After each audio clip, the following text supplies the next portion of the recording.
Hello and welcome everyone.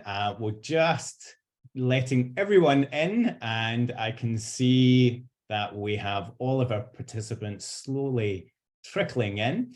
So thank you so much for being here with us today. Hello and welcome wherever you are joining us from, and welcome to a conversation with Professor Yong Zhao. Before we begin, I would like to acknowledge and pay our respects to the traditional owners of the unceded land on which we work, learn, and live. We acknowledge the Wurundjeri Woiwurrung and the Boonwurrung peoples, the Yorta Yorta Nation, and the Dja Dja Wurrung people, here where the university is based. The university also acknowledges and is grateful to the traditional owners, elders, and knowledge holders of all Indigenous nations and clans who have been instrumental in our reconciliation journey.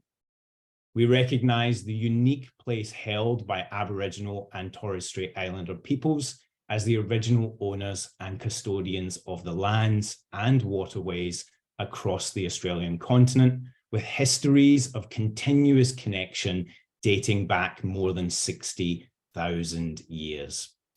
We also acknowledge their enduring cultural practices of caring for country. We pay respect to elders past, present, and future, and acknowledge the importance of Indigenous knowledge in the Academy.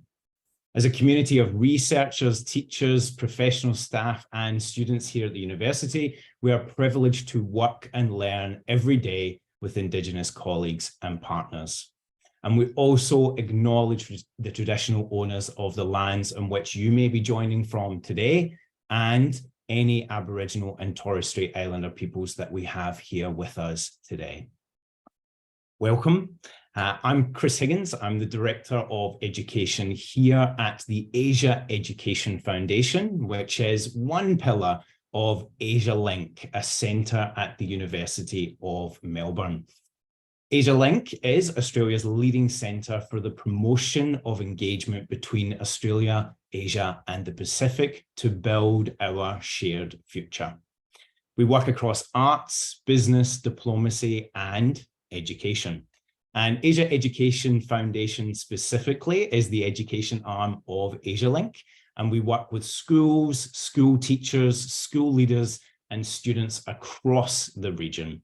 And we do that through innovative and engaging teacher professional learning programs and student programs that are designed to connect our people, build relationships, build knowledge and understanding, capabilities, and global competence. And we are very honoured today to have with us Professor Yong Zhao, who will join us for this short conversation in this short webinar this afternoon, and we'll touch on some of those themes a little bit more.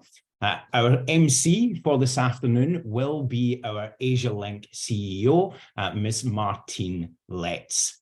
Now, before I hand over to Martine, I would like to give her a quick introduction. So Martine is a very experienced executive within government, non-profit, and international policy sectors. She has expertise in public policy development, formulation and promotion of Australia, and in international relationships. She's previously been the CEO of Committee for Melbourne, of the Australia-China Business Council, Deputy Director of the Lowy Institute for International Policy, Secretary General of the Australian Red Cross, and a senior Australian diplomat for over 17 years, and previously an advisor to the Foreign Minister.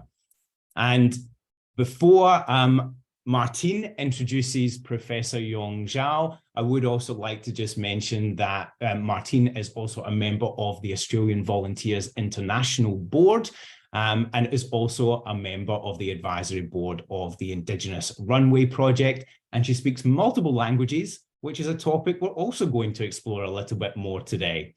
So Martine, over to you. Thank you so very much, Chris, for that introduction. Welcome to all of the participants who I'm excited to see are still trickling in.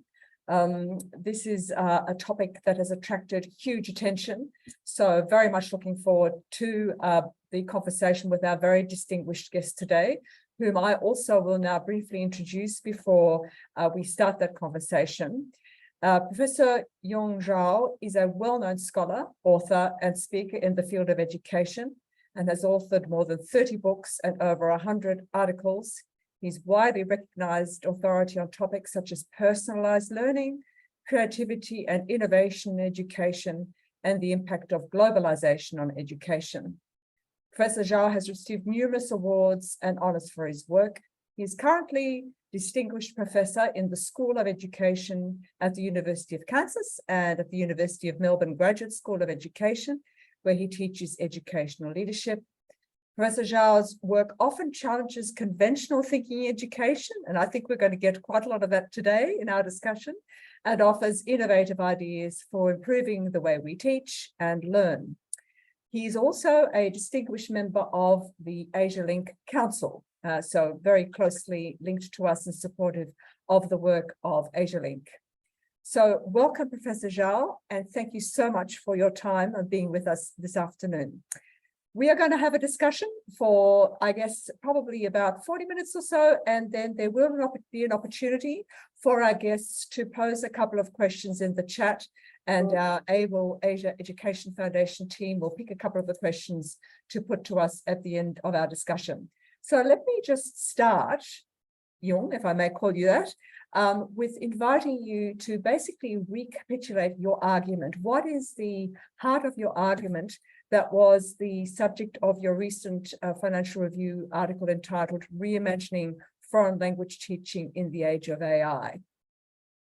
Well, thank you, Martin. Thank you, Chris. And thanks to Asia Education Foundation, AsiaLink, for organizing this. I'm so pleased to have the opportunity to share with all those who are interested about what I call a pathway towards imagination. So I want to thank all the audience. You are either, I don't know where you are, you might be come from anywhere on the globe and any place, and you're joining this conversation means you're willing to imagine. So you are willing to at least engage with imagination. The article I wrote was really what I call a thought piece. It was really trying to invite people to imagine the impossible, to reimagine the established, to challenge what has been accepted. It may not become reality, but it's worth rethinking. Our schools have been in the same establishment for way too long. We have tried many reform efforts to change the curriculum, change teaching, change pedagogy, change assessment. If you are in Australia, you probably just had the computerized NAPLAN, all those things. But we have never really thought about changing the true core business of education: courses, subjects, time, classrooms, school organizations. So this piece I wrote was written about whether smart machines or artificial intelligence-based translation, automatic translation, should have any impact on second language education. I am a second language learner. You know, I have to admit, I speak English, I speak Chinese, I learn English, I live in the US, I live in Australia, I live in other countries. It has tremendous benefits. I also understand that second language can help you change your brain, change your heart. There are so many benefits of learning a foreign language. That, don't get me wrong, I'm not against learning a foreign language. However, there's also a lot of people who are opposed to the teaching of a foreign language. I don't know, Martin, if you have heard, like in China, for example, there are really legal proposals to say we should reduce the teaching of English because it tortures our kids. And there are many countries say, you know, that's because you have to go past the test, huge pressure. I'm sure that's in the same in Australia. I used to talk to Australian second language educators too. You got, 40 minutes for twice a week, and what foreign language are you going to learn? Imagine that. It's hard work. So the proposal was like this: with artificial intelligence technologies such as ChatGPT, DALL-E come online, they can do almost everything that students are taught to do, and actually typically going to fail to do. So if you use Google Translator or other smart translation machines, if you are simply visiting another country, or you are interacting with another speakers of another country, native speakers of a different language, Google Translator can do a very good job. And actually, there are many translators can do a very good job. Definitely better, at a better proficiency level than people who have studied foreign language for 3 or 4 years in a school. But at the same time, we're forcing students to learn the language, to try to do the grammar, the vocabulary, the exercises, but they're not getting very far at all. We have this expectation of linguistic competency. After students in a school for learning Chinese, let's say, for example, for weeks, why don't you dance in Chinese? Why don't you sing in Chinese? Why don't you order Chinese food? Of course, it's impossible. We have that expectation. So my proposal was this. If we have those translators, perhaps for practical, reasonably short-term communication purposes, you might not need to learn a foreign language for utilitarian purposes.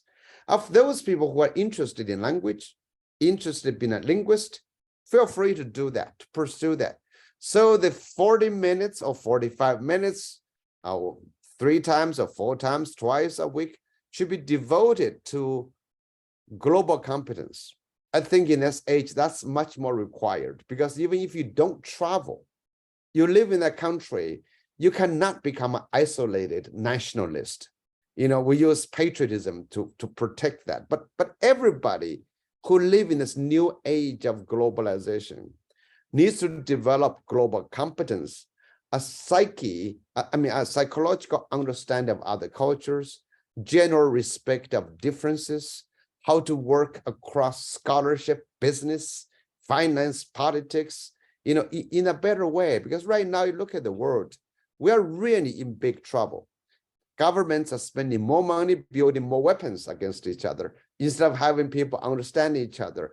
Government are fighting over global warming, are fighting, environmental degradation as if it's a personal thing, but it's actually global, affecting globals. The COVID pandemic, as a global disease, has affected everybody, but now we're still in the game of racism, of blaming each other. So my view is that foreign language courses can be a good vehicle for teaching something new, something important, something that everyone needs. And of course, you can feel free to add a little bit language in different ways, but linguistic pursuit for one language in a second language course, I think should end. So that's the basic summary, Martin. I think that might have got many people angry, but I just want people to invite people to reimagine what's possible, what technology can do. Like we talk about artificial intelligence is not artificial intelligence. It's not AI, it should be IA. We should treat them as intelligent assistant. That's called IA. Thanks for that. That's a great opening exposition. There are a number of, I guess, reflections or questions that flow out of that. Can I start with your argument that what we need is more cultural competence, that instead of spending a lot of time, most of it wasted, because most of us can never aspire to reach a level of competence where we can use the language effectively, but that we should be focusing more on cultural competence and global competence.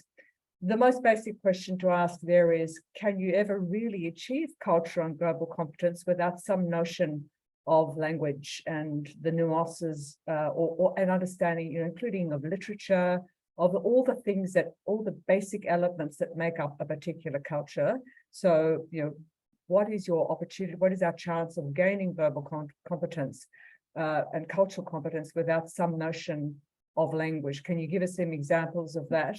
And second, would you like to comment on the fact that currently we have global problems that we need global solutions to, and yet there's also quite a lot of retreat behind borders. There's a bit of a tendency there's an emerging nativism. There's even attempts by certain countries that have the capacity to do so to actually to build walls, including electronic walls around themselves, to become more inward looking and sort of autarkic nations. So two parts to that question. Well, first of all, I think cultural competency or global competency can definitely be enhanced if you know other languages. But I was talking about the reality of it. You got people who might move to another country and live there, still living their own isolated culture bubble. So there's still not much learning. And there are a lot of people who learn a foreign language and so good just to attack other people. You know, there's a lot of people who can be linguistically competent, but they're not necessarily culturally competent. I think also, you know, traditionally, if you're learning one language, even we imagine you know that language, you're not globally competent. You just know that culture, you know, that one language, one culture. So what I think I'm proposing as a generic, most basic competence that people should become a lot more aware of, the idea of diversity, for example, the idea of tradition and heritages, the idea that people have different desires, different systems, different beliefs in all those things. And more importantly, that's coming to yours, really second question, is I think we are retreating absolutely from, you know, trying to protect ourselves with imagined national borders. I mean, I really think the nationalism is probably really a bad idea. I think human beings today, we live in a global society. Our businesses are affected by globalization. Our well-being is affected by globalization. We have to go out to embrace, to interact with others. That is very difficult. And also the general people, most of us can be controlled by political systems, by dictators, by extreme, you know, ideological drives, which is happening in almost every country right now. So that is why human beings, every one of us needs to develop a sense of self-agency and understanding of how the world works, and understand how we all together have to be mutually interdependent rather than just trying to beat other people. You know, this global competitiveness, that idea, again, I think is wrong. You know, it's not a global competitiveness, it's about a global interdependence. And it's not you beat the other person, it is how you work with other person to enhance that. Just one example, Martin, you were asking, I'm in Adelaide in South Australia right now. I just launched a project with a number of schools. It's called HIP, Human Interdependence Project. I started this project right at the beginning of COVID, and when COVID was affecting how we think about other people. So now we're getting students from K-12 schools to work with students from different countries to develop products, solutions to help other people, to enhance the idea that human beings should and have to be interdependent. If you want to know more, I'll be happy to share with you more about this project. I just launched that. We got several schools attending. We're talking about how we can use this project to develop understanding of ourselves and understanding of others, because you actually understand yourself better if you understand others. That's another thing I just want to put in there. Yes, used to be called empathy. Yes.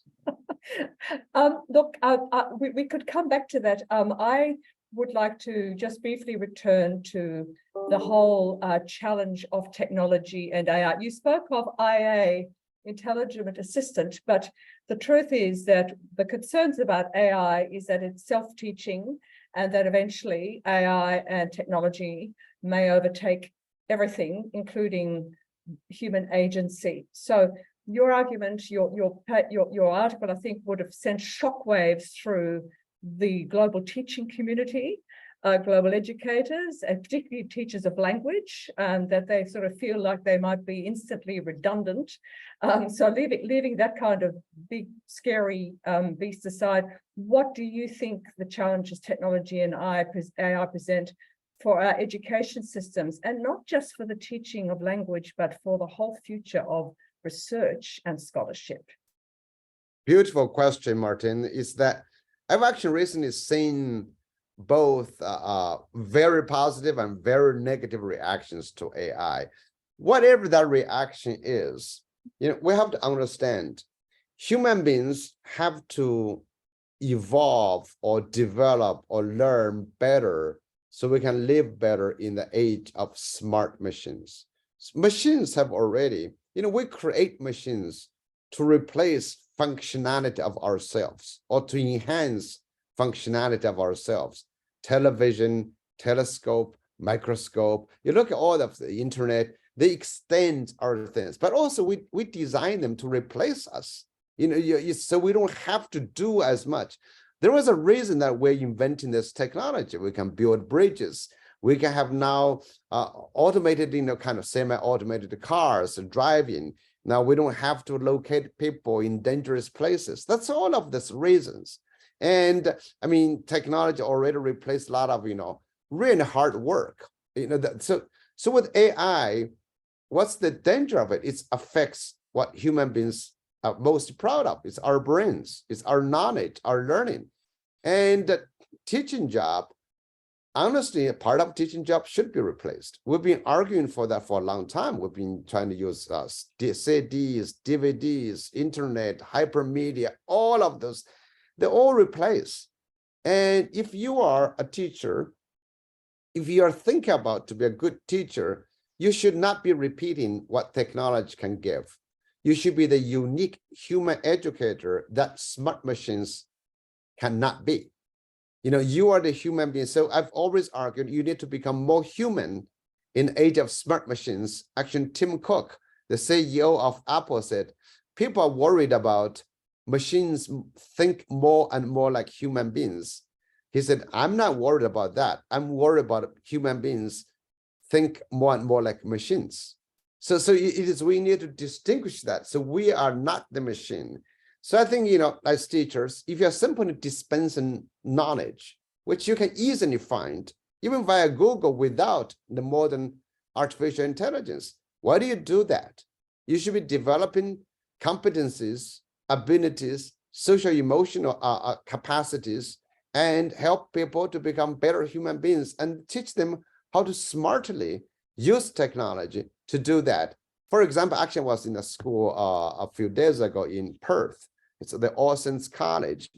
They're very actively engaged in having teachers use artificial intelligence to come up with answers, and they have students revise and improve that, for example. That's one of the things. And, in second language acquisition, it's the same idea. If people are interested in learning a second language, they may not even already be in the classroom. We saw a lot of, a few last year, 2 years ago, for example, Chinese parents were buying Australians, Americans to teach online to their children. That's already affecting second language without going very far. So to this technology is going to go as they develop. As human educators, we need to figure out what we can do better, what we can do best, and what our job is. It definitely forces all of us to rethink what we do. For example, I just saw ChatGPT 4.0 being able to score higher than 90% in most tests. In a big test, college admissions test, law school admissions test, graduate school admissions test. If you can do that, why do you train our people to pass those tests in that way? So I think technology is pushing us to be more human. But to be more human, schools have traditionally not been focused on us more being human, but to equip us with the skills that can be replaced by machines. So how does that work in practice? I mean, you've been a great advocate for creativity and innovation in education. Some people may say that ChatGPT just encourages laziness. and kills, or certainly kills incentives or a will to succeed. So how does this work? I mean, what does it take to be more human? Well, that goes back to a bigger, what I call a paradigm shift of education, which I've been talking a lot about, is that our traditional education is about passing on existing answers to existing questions to our students. We have a curriculum, we teach you, you pass the exam, then you're good. But the future is really unknown. So we need students to become passionate problem solvers. We need each student to have a unique set of skills. Like you have a lot of languages, for example, but not everyone does. Apparently are useless now. Yeah, well, that could be, but even for the useless. But however, yourself is enjoying that because you develop more humanity out of languages. Some people may develop more humanity out of music, others out of engineering, others out of science. So you need to focus on what I call strength-based, passion-driven education. Education should be owned by students. If everybody is doing something they're passionate about, that's creating value for others. They will not be lazy. You know, the only laziness comes from if you're not interested in this homework. I just saw a child, an 8-year-old in a school. He was given an assignment, summarize the 3 features of butterflies. He just did ChatGPT. He didn't even read it. You know, ChatGPT gave him too long, becomes, they say, shorter, makes it short, and makes 250 words. It's happy to turn into a teacher. So that's useless exercise. But the child, let's call it what you call laziness. Is not interested in the topic. But what if you change that? If you change the students to say, okay, you know, what if you say, okay, the students say, imagine the student is interested in butterflies. He may not be. He might be interested in, let's say, dragons. But so the student has to say, okay, what if you go to ChatGPT to discover what ChatGPT says about dragons? And then, you know, do you have any ideas how to add more information and dragons into that? Or do you agree with it? You have a debate with ChatGPT. So that's a different kind of set. You want students to be interested, to be passionate about, to really wants to do something with that information. Or you can say, okay, how about you use ChatGPT to create a business plan for this company or this firm, and then making sure it's localized. You face the information, or you can go debate. Does ChatGPT really understand the organization, or does what ChatGPT suggests make sense? So that's some of the things I think I've been thinking about. Okay, but interesting. I would like to. It's good to know that you've actually been in some schools in Australia this week in Perth and in Adelaide, because I'm keen to now have a little chat with you about options for Australian schools, and in particular tying it in to the Asia Link mission. And at the Asia Education Foundation, we have long been advocates for the teaching of what we call the Asian curriculum.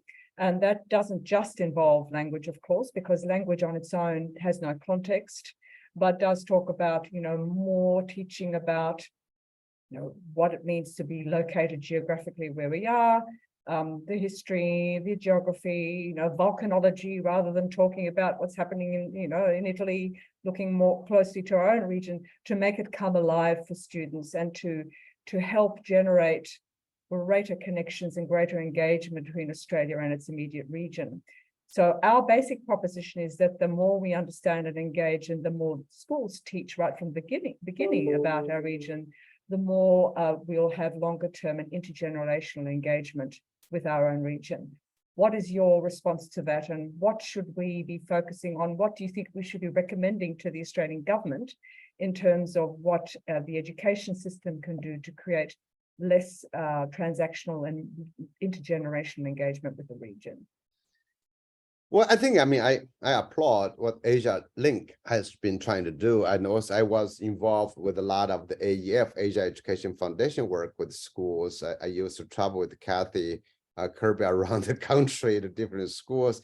I think, you know, the challenge is this, is that it goes back to what you said before.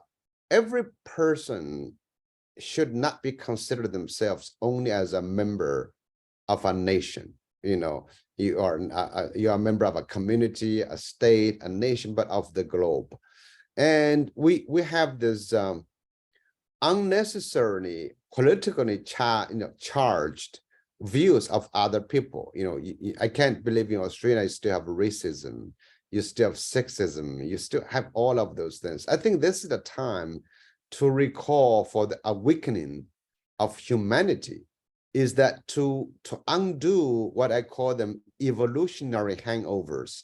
For example, evolutionary hangovers are something that used to be valuable, but not any valuable anymore. Xenophobia is like love for chocolate. We hate it, but we love it. Chocolate is not necessarily good, but used to be good. Evolutionary, we love sweet food, so we can store more energy, but not anymore. Like xenophobia, we used to say, you should be afraid of others. You either fight or you either flight, just take that. I think this is a time not only about understanding other countries, but it's really about understanding humanity.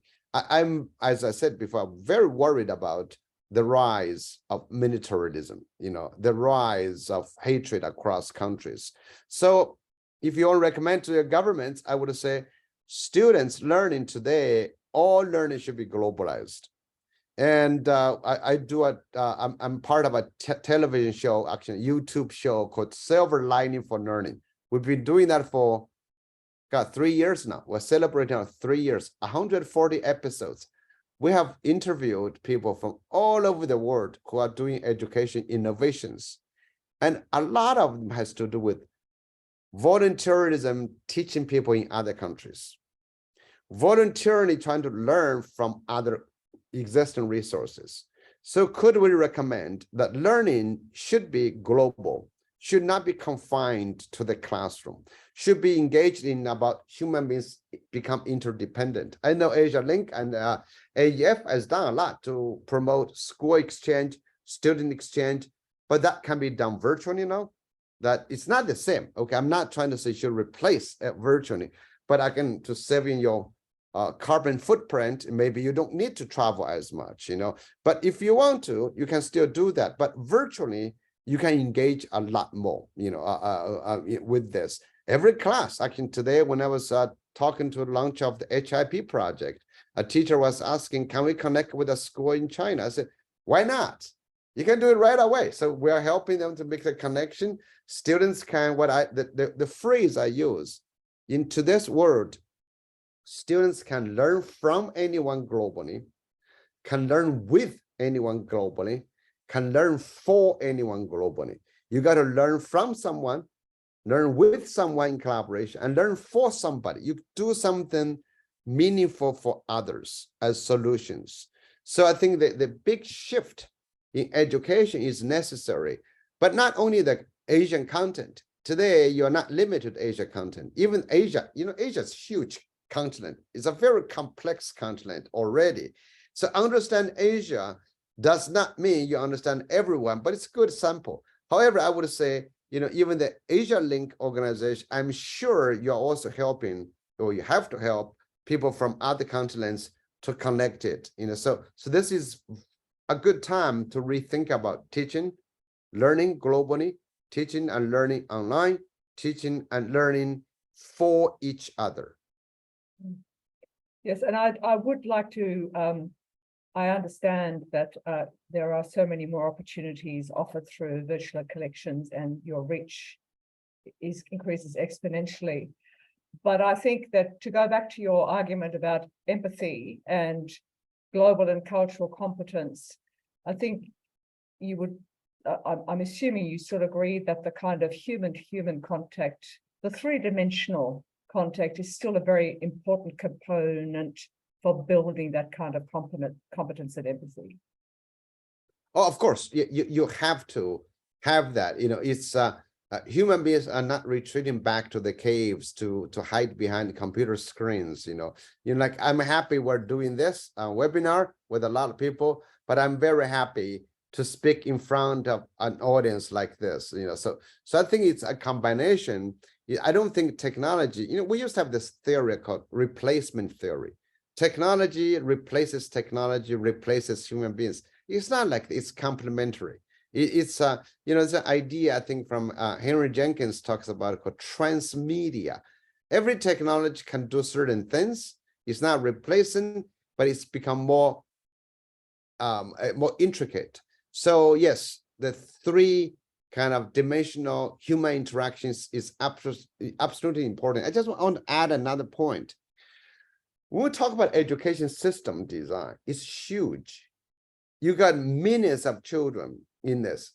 So we got to respect the individual millions. It's a system of millions, but it's also a system of one.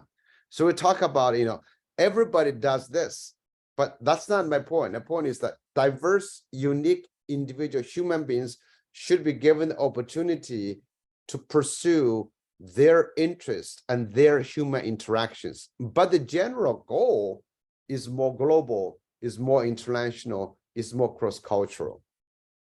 Yes, well, I'm going to pick something up here from the chat because you quoted one person, but there is another quotation here from E.O. Wilson.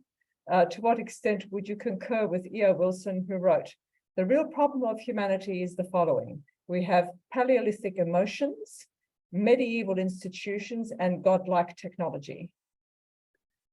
That's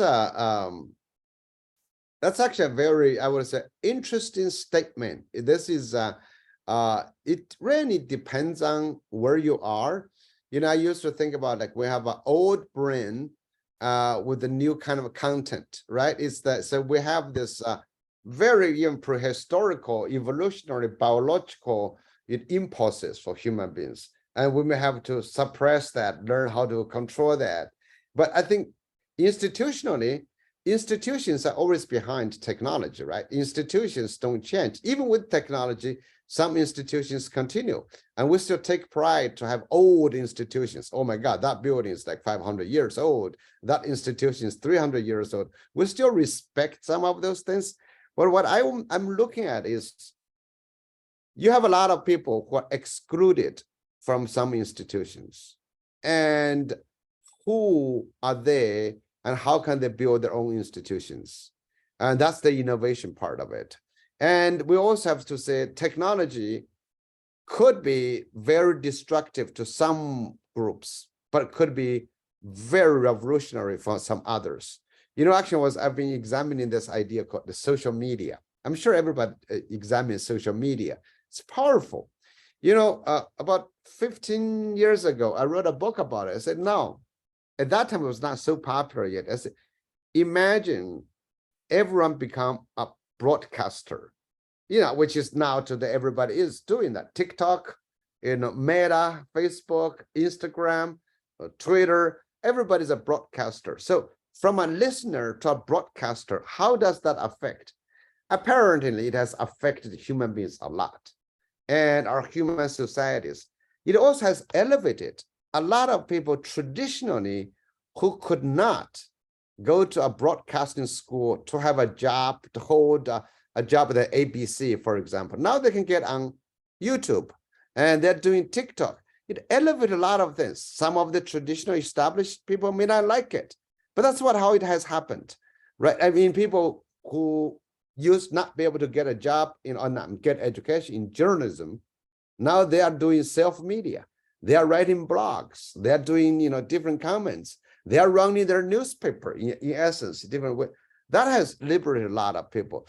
Technology changes a lot of things, but it also ultimately depends on the people who use it. So do we know how to use it? Are we smart enough to benefit from it? Or are we not good enough just to be damaged by it?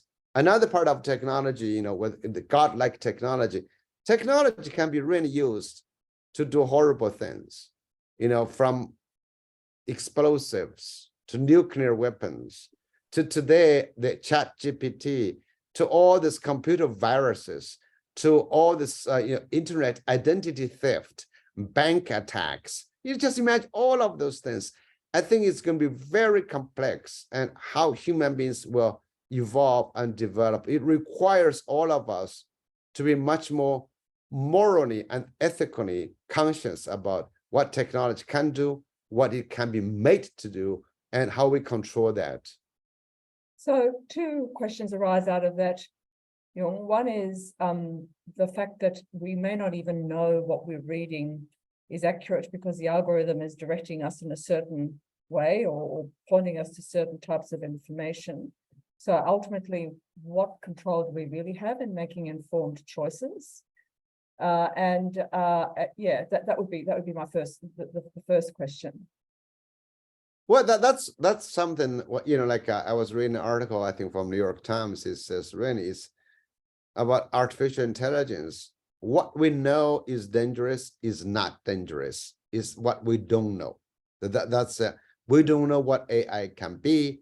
We don't know where it can come from. There's a fake, we use the term fake news, poor media. I think this, again, depends on how we educate our children. If we educate people to develop wisdom so they can make judgment. Sometimes a lie can be so easily detected. And, like for example, in the US, you have QAnon. People believe there are a bunch of people hiding children in some buildings in Washington, D.C., waiting to shoot them. So if you think about how is that possible? But then there are people who believe that.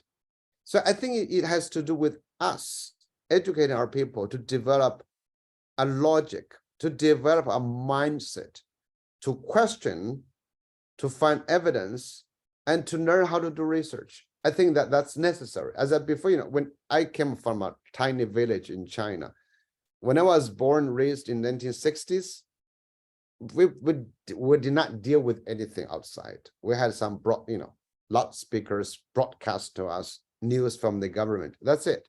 But now today, everybody can broadcast. Everyone's getting the information. So now it requires all of us to advance our knowledge. Now, this I want to actually ask you, Martin, is if you apply this back to schools, don't you think schools and schooling has to change? It's not about passing information to existing answers and questions. It is about inviting people to develop the ability to handle uncertainty. Do you have, are there any systems of pedagogy or any countries that you believe are doing this particularly well or are on the right track? I don't think any system is doing it right. Systems are always behind innovations. You were talking about middle-aged institutions. Systems are all middle-aged kind of institutions because systems wants to apply to everybody. But there are schools, there are different institutions that's doing different things. Like I said, bunch of schools here, schools in Perth, schools in Sydney. They've been, for example, taking some of my suggestions. I said, well, the best innovation is an invitation to innovate, not an imposition on other people. I've written quite a number of books on this. Let me actually send you my website so people can take a look at some of the books, if they're interested, and that it might be helpful. And I think the change is happening, but understanding that change is not everybody. A few people lead the change, more people follow. That's the thing. I think it's we're still in the early stages. Technology has not transformed education, but it has modified education. And I think now with ChatGPT and artificial intelligence, it might be affecting more schools. Definitely I've seen more schools are interested in rethinking, going through. But at the same time, we have some schools, some educational systems are trying to ban the use of smartphones, ban the use of ChatGPT, ban the use of other things. We're still insist on students writing with paper and pencil. So this is, I think education is at a time that we need to make changes. However, I'm not that optimistic educational systems can make the shifts that fast. Just wanted to one more a general question, and then I will go also to some of the questions posed by the audience. We've addressed a couple of them already, including the role of the algorithm and whether it can read, which path it might lead you down. But I'm interested to just to get a little bit of a bit more insight from you about future trends, alongside AI and technology. Are there other major trends you see shaping education, and what are some of the biggest challenges now and opportunities for education? I mean, you've already spoken about it in various facets, but if you could kind of summarize where you think all this is leading. Well, I think the first thing is that artificial intelligence is going to get better in whatever way that means. And getting better is being shaped by the people who test it. And we are actually supplying data to artificial intelligence to change it. At this time, there are a lot of people who are trying to ask really unusual, strange, funny questions of machines. And so we're pushing the machines to an extreme actually at this moment. It has some data, it's developed rules when we're pushing that. And I think gradually when people begin to use it more for real purposes, for regular reasons, it's going to shape technology in that way. However, I think that the challenges are going to become this. First of all, what schools teach. We have not touched that much. We've talked about 21st century skills, we've added a lot of competencies, but schools are still teaching the same subjects. And the subjects, I'm not opposed to teaching subjects, but subjects, if it's completely fact-based, that's not going to help you. For example, if you want to study history, human history is very complex. You have so many countries, so many places. But history is not really about you memorizing different dates a war was fought, different in the times the queen was, was putting as the queen, all this.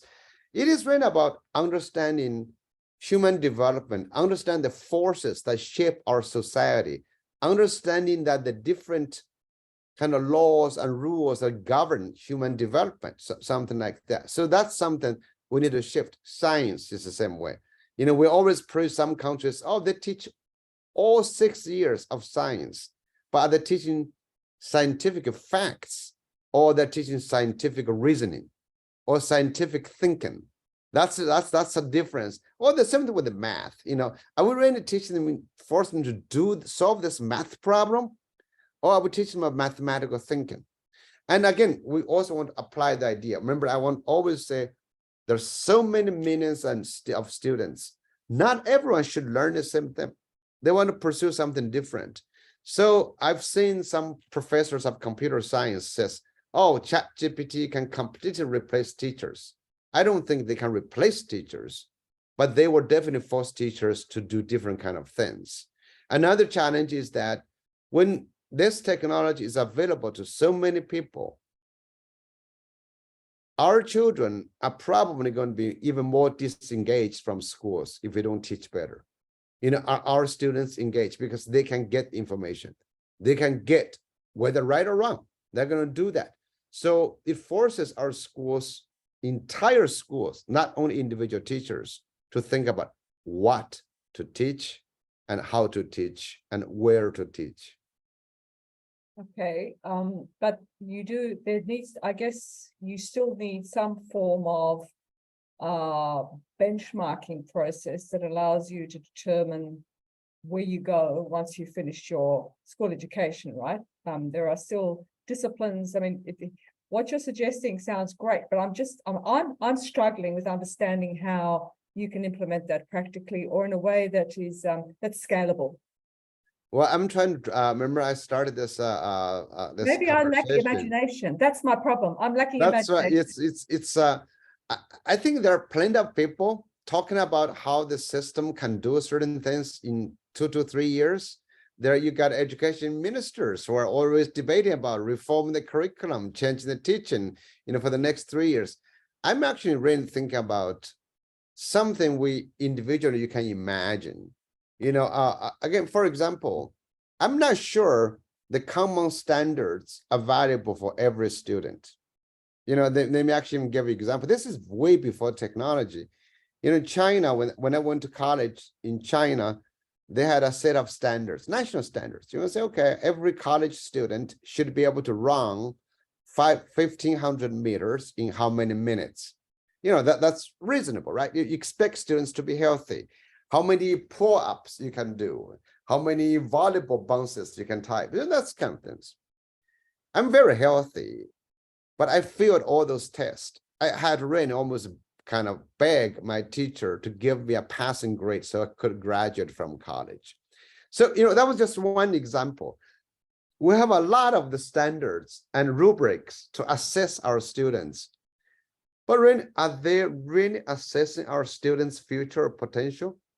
We've done so many assessments, but I haven't seen many studies to say, yeah, that assessment in 3rd grade predicted the child's future when the child is 65. No, nothing. Like IQ doesn't do that, creativity doesn't do that, EQ doesn't do that. We're just trying to make the guess. If that doesn't really help you, it just becomes a controlling chain on individual people. And also, when who developed this common standards for people? And I'm not sure, I don't know what, of course I know that you have committees of fairly senior people to design and develop those rules, those rubrics and standards, but do they really apply to individuals learning in a new context? So I'm really questioning that. Even the idea, for example, we have grades. You have kindergarten, year 1, year 2, year 13, you go to university, you go to graduate school. They were built by human beings. If they were built by human beings, they should be undone by human beings. Actually, we've seen that, like a Google certificate is coming out. There are people who are encouraging, like Peter Thiel is encouraging people not to go to college, maybe just go start a business, to be an entrepreneur. There are new possibilities coming up. And I think this can change education. But I'm not talking about mainstream education will be willing to change, because we teach people to perpetuate what we have rather than teach people to change what we have. That's why when I got started, I said, changes are made by a few people, most people follow. But I would hope more people would make the changes for themselves, at least. So I'm going to now go to a couple of questions from our audience. This first one relates, in fact, to what we've just been discussing. Does Professor Zhao think it is possible to have an innovative system, or is this an oxymoron, given the nature of systems and the pace at which they can change? That's a very smart question. I love that question. I think you can have systems that are more tolerant or more supportive of innovations, but the system itself is not to be innovative. The system, you build systems like that. But then, of course, you have some systems that are too constraining and limiting and think they are doing the right thing and force people to do the same thing as the system. Those systems are probably going to be overthrown in the long run. That's going to happen. So we have different systems, but no system itself is innovative. Systems can be more or less tolerant of innovations, more or less encouraging. Like some countries, for example, you have systems, the funding only comes from one place, the central government or one government. Mm-hmm. And then there's no criticism. And everything you do has to be follow their money. But then in some other systems, the source of money comes from different places, privately, business, government. So people could have different experiments. People could have different views. People could fight, argue. And remember, systems like that can be more wasteful, not as effective, but evolution is like that. So innovations really comes out of more diversity, not come out of more homogeneity. So I think systems themselves should be more tolerant, but I don't think systems themselves actually are innovative. The other question is about back to the cultural competence point. My question is, why cultural competence and all the other competencies mentioned should be taught instead of languages? Why not instead of science or maths or other subjects? Well, that's another great question. When I wrote that article, I was really just playing with the second language. Okay, but I don't think, math and science solve all our problems. math and science, or reading, whatever, we need to frame that in the global context, of this thing called globalization, global migration, global exchanges. So I think it's other competencies. What I mentioned about global competency is just a new emerging idea that has not been accepted by everyone yet, but that needs to be accepted. You look at right now, the conflicts among countries, and how many people are held as subjects to dictatorial rules, and to think, oh, I'm nationalistic, I love my country, I do this. We should love humanity, human beings. Again, this is imagination. I know it's not quite possible. So I've been able to travel to work with people from literally, from like many, many different countries. I've never viewed their nationality as a thing, in which, of course, I got criticized by a lot. Well, you don't have, you're not adherent to your home country. I said, no, it's humanity. So that is, I think, something we need to develop. It's all education should teach us to become more human, and those competencies matter for humanity. The other, I guess, returning to the other broader notion of cultural competence, which again strikes a particular chord for us at AsiaLink, and more generally, is that there needs to be at least an opportunity to understand the cultures and the history of others, because we all come with history. We all come with background over the last centuries, through families, through national histories. So would you agree with the proposition that at least a basic level of understanding of other cultures around us, especially if we want to engage with them, we want to trade with them, if we want to do research with them, if we want to deal with them, is to at least have some basic level of understanding to be competent in our interactions with them? Well, of course, definitely. Actually, I think, for example, in Australia, I really think Australia is a country of immigrants. If every student, for example, if you go to a school, if you understand your desk mate, where the family is migrated from another country, will be good. In Australia, we talk about when you started, Chris was talking about reconciliation. Do we understand the Aboriginals, the Torres, Islander culture? Do we have any understanding? Do we interact with them? But also at the same time, I just want to highlight is that distance, physical distance, is practically dead. So so when we interact with people around us, we should not exclude people far away from us. We have the psychological distance still remains. That is, I feel like, oh God, I'm 500 miles. But really, if you think of information, communication, exchange, the distance is dead, but our psychological, our cultural distance remains. So human beings have a long, long way to go to truly understand what global village means. And because of the cultural distance, the political distance, the financial distance, there's a lot of distances, the well-being distance. So there's a lot of things we need to understand, but at the same time, we need to accept simply through communication, the physical distance is not nearly as far as 20, 30, 50 years ago. I think that's a really good place to conclude our discussion. And you've been very, very generous in sharing your ideas and your thoughts. I think we're all quite inspired and quite challenged by what you've said. I can imagine that there would be scope for a lot more discussion and teasing out and development of your arguments. So we're looking forward. I'm getting lots of thumbs up and claps and hearts coming up here through.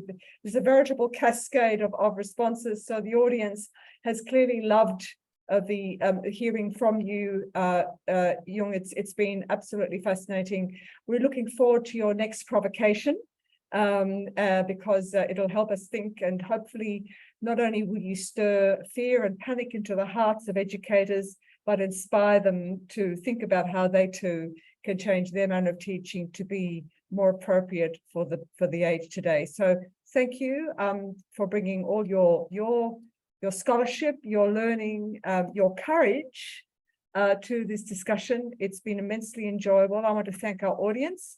I noticed from the participants that we just about had almost 100% attendance and staying with us throughout the entire discussion, which is the best demonstration of how much it has been appreciated and valued. So thank you very much for your time. I want to remind you all that you can follow Professor Yong Zhao I don't think I've got that in here, but we did put in the chat your blog and the zhaolearning.com, so everyone can click on that to follow what you're doing and to stay up to date. And then also, I believe that you are on Instagram, Twitter, and LinkedIn for us. That's for Asian Education Foundation, to stay up to date with all teacher professional learning opportunities and our student program opportunities. So thank you again, Professor Zhao, for us today. Thank you for your article. We look forward to featuring the next exciting piece of thinking that you've got, and maybe even some responses that you've heard from the globe and some of the answers to some of those responses. So thanks, everybody. Thanks also to Chris and to Bo and to Supriya for facilitating this conversation and making it happen. And I wish you all a very good afternoon. Thank you. Thanks.